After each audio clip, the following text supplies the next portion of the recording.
What? Don't fall over. Why? I don't know, 'cause you might get hurt. What's up, guys? Moose here. Throwback.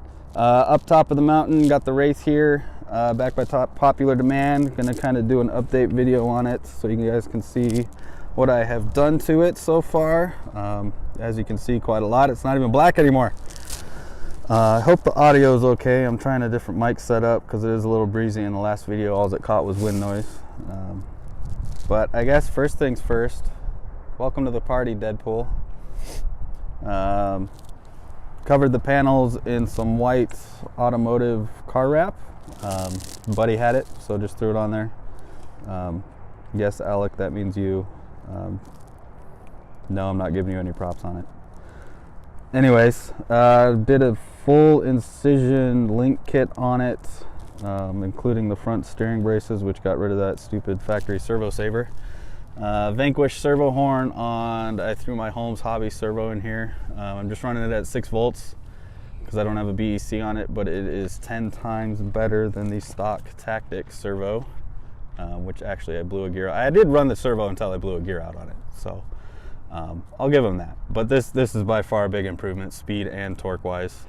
I am running the Desert Lizard from Yeah Racing 110 millimeter shocks all the way around. The cool thing about those is they come with a few different spring options for droop setup or sprung setup. Right now I'm running no oil with the lightest sprung spring in it. So it is pretty soft suspension, but I like the way it articulates, and it's just instant drop when you drop a wheel off an edge and stuff, and it articulates really well. They are the 110 millimeters, so still get good suspension travel and anything. I did put the MIP drive shafts on it. I ended up shearing a pin off on the stock drive shafts and said, hey, why not? I'm replacing it. I might as well throw MIPs on it, right? Yes, that is the battery up front. Forward mount kit. I'm working with a buddy who 3D prints to get this thing dialed in, and hopefully we'll see it soon at Hobby Action for sale. But it relocates the battery up front, and then this one actually mounts the receiver box right in the back there, so as far forward as we can get the box, with that nice, waterproof tab up front. And then he's got a spot in the back for a Velcro strap, which you can either run like a small light or a small battery for like your lights and stuff, or like me, I just threw my cooler back there to give it that scale look. I did cut the cage up a little bit and did kind of a little mod to it to make it look a little cooler. I like the way it looks. I think it looks better than having the roof all the way back with the cage straight down. Gives it more of that nice rock bouncer comp look. Did forget to mention it's on that nice Vanquish servo mount up front. Yep. So there's no slop in the steering anymore, which is nice. I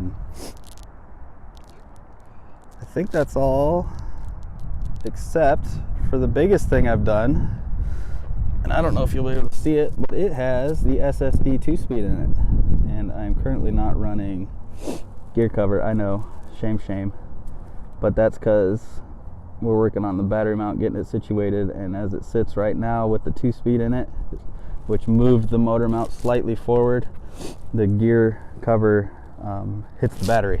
So we're getting that situated. We're still making revisions to it. That's why it's not out for sale yet.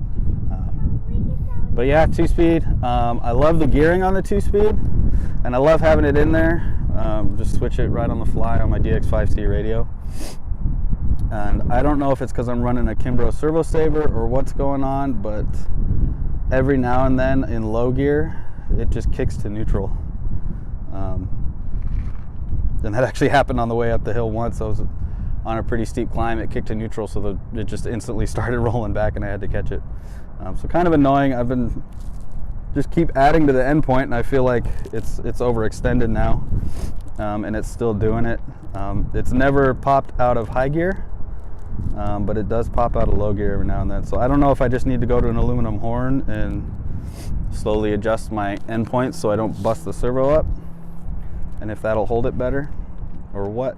But really am impressed with the 2-speed. I mean, it's really nice. It's running the stock Axial 20-turn motor on it, so I get High gear is faster than it was stock, but low gear is super low, so I get the nice torque out of that 20 turn for crawling, and it handles everything like a champ. Absolute beast.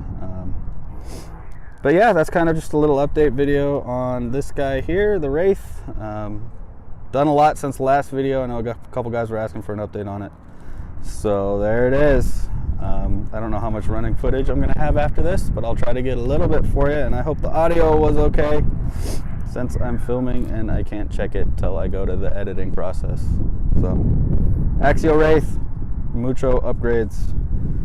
Not even close to being done though. So I got more plans for this. I'm thinking about doing rear steer. Don't tell anyone. But I think that would be cool to have 4-wheel steering on it. Anyways, thanks for watching. Brooklyn says hi. We're at the top of the mountain. See you next time.